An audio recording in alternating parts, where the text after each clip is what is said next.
Visual studio के अंदर मैंने कुछ कोड लिखा हुआ है और इसकी मदद से मैं आपको समझाऊंगा कि एक्चुअल में हमारा इफेक्ट क्या आता है और 2D पॉइंटर है क्या चीज़। 2D पॉइंटर अगर आपको मैं बेसिक डेफिनेशन टाइप बता दूं तो 2D पॉइंटर एक ऐसा पॉइंटर है जो कि 1D पॉइंटर को पॉइंट कर सकता है। ठीक है। सो अगर आपने एक पॉइंटर को दूसरे पॉइंटर पर पॉइंट करवाना है, ठीक है, मेमोरी लोकेशन पे नहीं मैं कह रहा बल्कि पॉइंटर को पॉइंट करवाना है, तो आप यूज करेंगे 2D पॉइंटर। ठीक है। सो ये मेरे पास 2D पॉइंटर है, मैं उसको पॉइंट करवा रहा हूँ अपने पॉइंटर पीटीआर को जो कि 1D पॉइंटर है। ठीक है। इसी तरह अगर आपने किसी 2D पॉइंटर को एक और पॉइंटर पॉइंट करवाना है तो आप यूज करेंगे 3D पॉइंटर। सो यहाँ पर मैंने कोड क्या किया हुआ है। फर्स्ट ऑफ ऑल मैंने एक इंटीजर वेरिएबल बनाया जिसका नाम रखा टीच मी टेक्निकली। उसके अंदर वैल्यू सेव कर दी 1000। ठीक हो गया। उसके बाद मैंने नेक्स्ट लाइन में क्या किया कि एक पॉइंटर बनाया जिसका नाम रखा पीटीआर और उसको पॉइंट करवा दिया किस पर, उस मेमोरी लोकेशन पर जो कि हमारी है teach me technically. So basically हमारा ये पॉइंटर इस मेमोरी लोकेशन को पॉइंट कर रहा है जो कि वेरिएबल है टीच मी टेक्निकली। सही हो गया। अब मैंने एक और पॉइंटर बनाया और उस पॉइंटर को रख दिया कि ptr2 is equal to ptr। सो जैसा कि मैंने आपको अभी यहाँ पर दिखाया था कि इस तरह करने से क्या होगा कि हमारा पॉइंटर उसी मेमोरी लोकेशन को पॉइंट करेगा जिसको हमारा पॉइंटर 1 पॉइंट कर रहा था। ठीक है।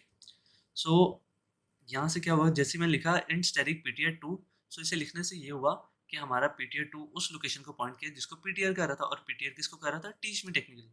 ठीक है। सो हमारा ptr2 पॉइंट करने लग गया टीच मी टेक्निकली को। यहाँ पर फाइनली मैंने क्या किया कि इन डबल स्टैटिक ptr3 किया और उसको पॉइंट करवाया ptr जो कि हमारा पहला पॉइंटर है। लेकिन यहाँ पर मैंने यूज़ किया एम्परसेंड। एम्परसेंड यूज़ करने से ये हुआ कि मेरे पास रिटर्न हुआ इस पॉइंटर का एड्रेस और मैंने अपने थर्ड पॉइंटर को इस पॉइंटर पर पॉइंट करवा दिया।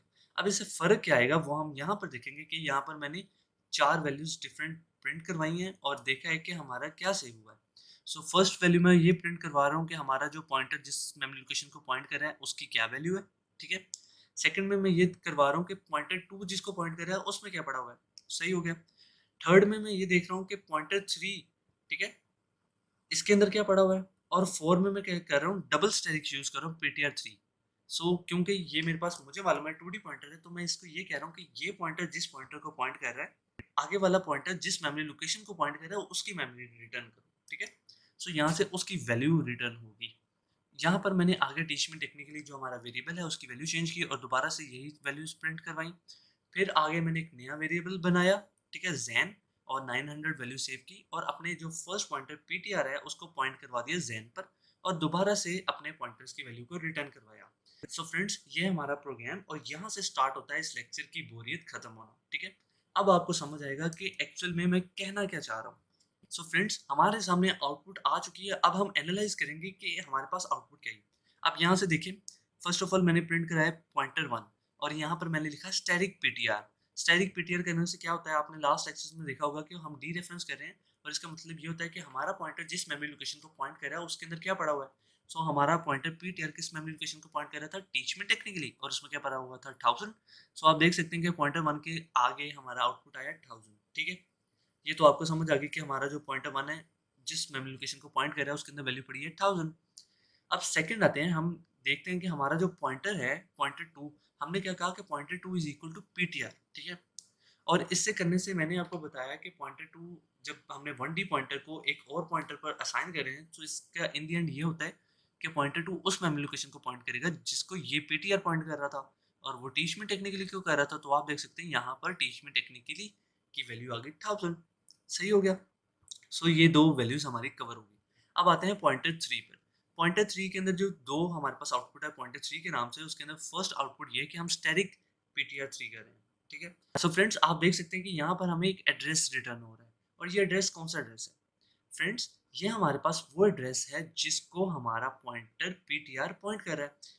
जैसा कि मैंने आपको पॉइंटर के लेक्चर देते हुए पढ़ाया था कि पॉइंटर के अंदर क्या होता है कि पॉइंटर एक ऐसा मेमोरी के वेरिएबल होता है जिसके अंदर हम किसी दूसरी मेमोरी का एड्रेस सेव कर सकते हैं।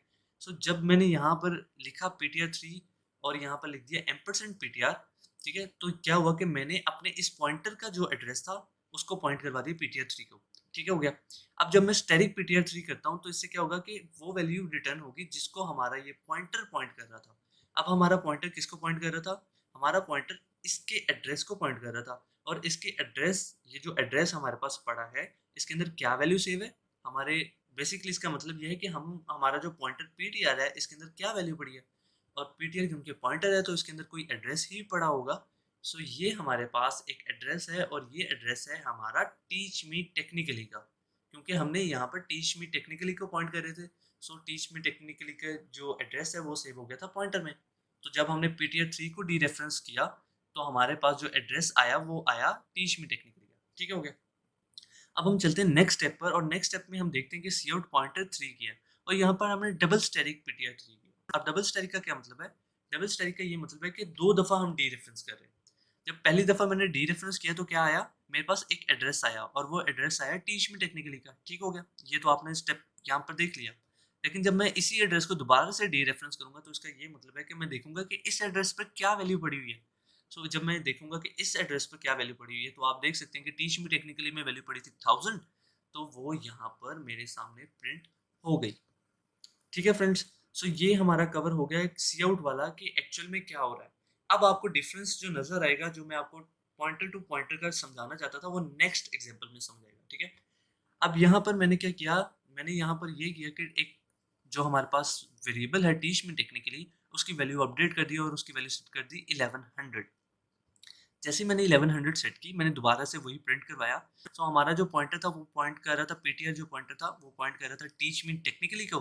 सो जैसे हम डी रेफरेंस करेंगे तो वही वैल्यू आ जाएगी हमारे पास जो पॉइंट जो हमारे इस वेरिएबल में है, और वो आ गई 1100। ठीक है, अब हमने उसके बाद क्या किया कि पॉइंटर टू की वैल्यू को डी रेफरेंस किया। तो जैसे हमने पॉइंटर टू की वैल्यू को डी रेफरेंस किया तो क्या हो रहा था कि हमारा जो पॉइंटर टू था वो इनडायरेक्टली जा रहा था, हमारा टीच मी टेक्निकली को ही पॉइंट कर रहा था। सो इसलिए यहाँ पर भी 1100 आ गया। उसके बाद हमने क्या किया कि स्टैटिक पीटीआर 3 किया। जब स्टैटिक पीटीआर 3 करेंगे तो इससे क्या होगा, स्टैटिक पीटीआर 3 करने से ये हुआ कि हमारे पास उसी तरह जैसे पिछले स्टेप में हुआ था, टीच मी टेक्निकली का एड्रेस प्रिंट हो गया। सो ये वेरिएबल का एड्रेस आ गया, और जब हमने उसे डबल दफा डी रेफरेंस किया पीटीआर 3 को तो हमारे पास वो वैल्यू आ गई जो कि पीटीआर जिसको पॉइंट कर रहा था, और वो था टीच मी टेक्निकली। सो हमारे पास यहाँ पर 1100 आ गया। अब जो थर्ड एग्जाम्पल है इसमें कुछ ट्विस्ट आने वाला है। अब आप देखिएगा कि यहाँ पर मैंने एक नया वेरिएबल बनाया जैन, उसकी वैल्यू सेट की 900 और अपने पीटीआर को पॉइंट करवा दिया जैन पर। सही हो गया। सो फ्रेंड्स, यहाँ पर सीन ये है, इस कमांड के बाद हमारा पीटीआर पॉइंट कर रहा है जैन को। पीटीआर 2 को हमने कहा था कि आप उस जगह पे पॉइंट करो जहाँ पे हमारा पॉइंटर पॉइंट कर रहा था, और उसने क्या किया, टीच में टेक्निकली को उस वक्त पॉइंट कर लिया था। जो हमारा 2D पॉइंटर था पीटीआर 3 वो पॉइंट कर रहा था हमारे पॉइंटर को जो कि है पीटीआर। ठीक है, अब इसका डिफरेंस यहाँ पर आपको बहुत अच्छे से नजर आने वाला है। जब हमने यहाँ पर पॉइंटर 1 को प्रिंट करवाया कि क्या वैल्यू पड़ी हुई है, स्टेरिक पीटीआर किया, तो आप देख सकते हैं कि यहाँ पर 900 आ गया। और ये ऑब्वियस है, ये इस वजह से है क्योंकि हमने अपने पॉइंटर की लोकेशन को चेंज कर लिया। अब हमने इस पॉइंटर में एड्रेस सेव करवा लिया जैन का। सो इस वजह से वो यहाँ पर पॉइंट कर रहा है, ये तो ऑब्वियस है। जब आप देखते हैं कि पॉइंटर 2 के अंदर क्या पड़ा हुआ है तो आप देखें यहाँ पर 1100 आ रहा है। यहाँ पर 1100 क्यों आ रहा है? आपको कुछ याद आया कि मैंने आपको क्या बताया था? मैंने आपको ये बताया था कि जब हम पॉइंटर 2 को पॉइंट करवा रहे हैं पीटीआर 1 पर, तो वो इस पॉइंटर को पॉइंट नहीं कर रहा, बल्कि वो उस मेमोरी लोकेशन को पॉइंट कर रहा है जिसको ये वाला पॉइंटर पॉइंट कर रहा था।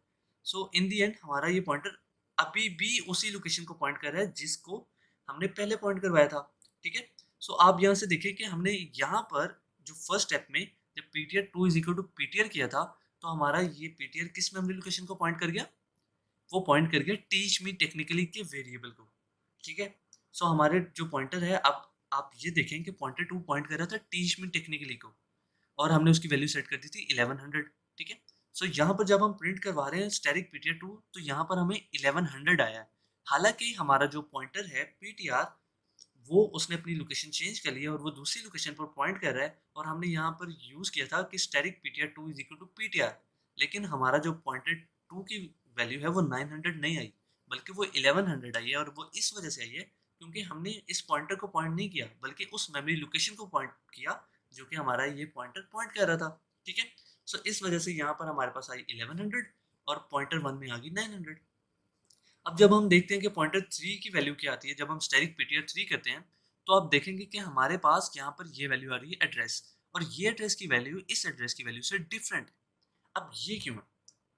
ये इस वजह से है क्योंकि यहाँ पर हमने 2D पॉइंटर यूज किया है। जो हमारा पीटीआर 3 है ये हमारे पास 2D पॉइंटर है, और 2D पॉइंटर को पढ़ाते वक्त मैंने आपको ये बताया था कि ये जो हमारे पास पीटीआर 3 है जो कि यहाँ पर हमने 2D पॉइंटर बनाया है, ये एक्चुअल में पॉइंट कर रहा है इस पॉइंटर को, इस मेमोरी लोकेशन को पॉइंट नहीं कर रहा, बल्कि इस पॉइंटर को पॉइंट कर रहा है। अब ये पॉइंटर जिस भी मेमोरी लोकेशन को पॉइंट करेगा, हम इस पॉइंटर की मदद से उस मेमोरी लोकेशन को एक्सेस कर सकते हैं। ठीक है? सो यहाँ पर सीन ये हो रहा है कि हमारे पॉइंटर जो पीटीआर है, अब उसने अपनी लोकेशन चेंज कर ली और उसने पॉइंट करना स्टार्ट कर दिया ज़ैन को। सो इस वजह से हमारा स्टैटिक पीटीआर 3 करने से जो आउटपुट आ रही है, वो एड्रेस रिटर्न हो रहा है ज़ैन का। वो टीसीपी टेक्निकली का एड्रेस नहीं रिटर्न हो रहा, क्योंकि हमारा ये पॉइंटर 3 पॉइंटर, ये जो सिंपल पॉइंटर है पीटीआर, इसको पॉइंट कर रहा है। हम इस पॉइंटर को जिस भी मेमोरी लोकेशन पर पॉइंट करेंगे, हमारा पॉइंटर उसी मेमोरी लोकेशन का एड्रेस रिटर्न करेगा। ठीक हो गया? सो ये है फ्रेंड्स कि किस तरह से हमने 2D पॉइंटर को यूज़ किया और उसका फ़ायदा क्या है कि हमारा हम एक पॉइंटर को चेंज करेंगे और बाकी पॉइंटर सेम, हमें उसकी कोई लॉजिक चेंज करने की ज़रूरत नहीं पड़ेगी। वो उसी मेमोरी की लोकेशन की वैल्यू को रिटर्न करेगा जिसको हमारा ये वाला पॉइंटर पॉइंट कर रहा होगा। ठीक है? अब हमारे पास लास्ट रह गया और वो ये है कि double static PTR 3। Double static PTR 3 करने से आप देख सकते हैं कि हमारे सामने आउटपुट आ रहा है 900। और वो क्यों आ रहा है? वो इस वजह से आ रहा है जो कि मैंने यहाँ पर आपको समझाया है। और वो ये है कि हमारा पॉइंटर 3 पॉइंट कर रहा है पीटीआर को। ठीक है? उसने उस मेमोरी लोकेशन को पॉइंट नहीं किया जिस तरह ये पॉइंटर 2 ने पॉइंट कर लिया था टीच में टेक्निकली को। उसने ये काम नहीं किया। पॉइंटर 3 ने क्या किया कि पॉइंटर 1 को पॉइंट किया। सो जब हम डबल स्टैटिक पीटीआर 3 करेंगे तो वो वैल्यू रिटर्न होगी जो कि ये पॉइंटर पॉइंट कर रहा है जिस मेमोरी को। सो पीटीआर, जब हम स्टैटिक पीटीआर 3 कर रहे थे तो हमारे सामने रिजल्ट क्या आया, एक एड्रेस आया जो कि था उस मेमोरी लोकेशन का जिसको ये पॉइंटर पॉइंट कर रहा था, वो था ज़ैन। ठीक है? और जब हमने डबल डी रेफरेंस किया तो ज़ैन की वैल्यू रिटर्न होगी जो कि है 900। सो फ्रेंड्स, आज के इस डिटेल्ड लेक्चर के अंदर हमने ये देखा कि पॉइंटर टू पॉइंटर कैसे होता है, हम किस तरह से एक पॉइंटर को दूसरे पॉइंटर पर पॉइंट करवा सकते हैं और इसके अंदर वेरिएशन कैसे आ सकती है अगर हम दोनों सेम डायमेंशनल पॉइंटर्स को यूज करें। फॉर एग्जांपल 1D पॉइंटर है और एक और 1D पॉइंटर है, जैसा कि ये सीन यहाँ पे था, पीटीआर और पीटीआर 2 दोनों 1D पॉइंटर थे। तो इस केस में क्या हुआ कि जब हमने इस पॉइंटर की लोकेशन को चेंज कर लिया तो ये वाले पॉइंटर की लोकेशन चेंज नहीं हुई और वो उसी मेमोरी लोकेशन को पॉइंट करता रहा। लेकिन जब हम उससे बड़ा डायमेंशनल पॉइंटर यूज़ करें, हमने 2D पॉइंटर को यूज़ करते हुए 1D पॉइंटर को पॉइंट करवाया, तो अब सीन ये है कि ये पॉइंटर जिस भी मेमोरी लोकेशन को पॉइंट करेगा, हम उसी की वैल्यू रिटर्न करेंगे। ठीक है? सो फ्रेंड्स, मुझे उम्मीद है आपको आज का लेक्चर समझ आया होगा। मज़ीद वीडियोज़ के लिए चैनल टीच मी टेक्निकली को सब्सक्राइब करें, वीडियो को लाइक करें और अगर आपका कोई भी क्वेश्चन हो तो कमेंट बॉक्स में कमेंट लाजमी करें। Thanks for watching friends.